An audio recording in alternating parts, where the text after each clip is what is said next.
The rusty gate creaked, a metallic groan echoing through the stillness of the woods. Amy and Josh, urban explorers with a thirst for the forgotten, stepped onto the overgrown path. A sense of unease hung heavy in the air, a palpable chill that had nothing to do with the crisp autumn breeze. The radio station loomed ahead, a skeletal silhouette against the dying light. It had once been a beacon of information, now just a decaying monument to a bygone era.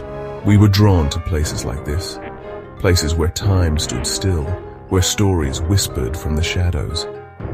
Tonight, we were hunting for more than just a story. We were chasing the spectral tendrils of the unknown.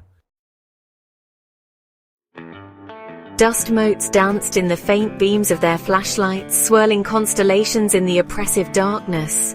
Cobwebs, thick and heavy, draped the decaying furniture like ghostly shrouds. The air hung thick and stagnant, heavy with the musty scent of decay and the weight of forgotten memories. Amy ran her hand along a dusty console, its surface cold and gritty beneath her fingertips. The faded grandeur of the station was both captivating and unsettling.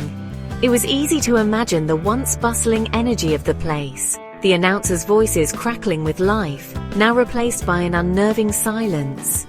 The silence was a living presence, pressing in on them, amplifying every rustle and creak. Josh, his eyes gleaming with a thrill-seeker's excitement, traced the wires of the antiquated equipment. He found the main power switch, its porcelain surface cracked and yellowed. A flip, a hiss, and the dim glow of a single bulb flickered to life, casting long dancing shadows across the room. He moved to the microphone, its metallic mesh cold and imposing. Testing 1, 2, 3. He spoke into it, his voice echoing strangely in the cavernous space. They were about to give this old station a voice again, unaware of the sleeping echoes they were about to awaken. A crackle, a burst of static, and then a voice. A whisper, thin and reedy, barely audible above the white noise. Amy, did you hear that? Amy and Josh exchanged uneasy glances. It sounds like it's coming from the walls. The voice seemed to emanate from the very walls themselves, weaving its way through the decaying infrastructure of the station. We need to listen carefully. What if it's a trick of the old equipment? They strained to listen, their hearts pounding against their ribs. Or something more sinister? Fear, primal and instinctive, tightened its grip. Amy, we're not alone. They were no longer alone. A pair of headlights cut through the darkness outside, momentarily blinding them. Finally, someone else is here. Relief, sudden and unexpected, washed over them. We aren't alone anymore. Someone else was out here, in this desolate stretch of forgotten woods. Look, the headlights are flickering. The headlights flickered, casting grotesque shadows that danced across the walls of the station. The engine stopped.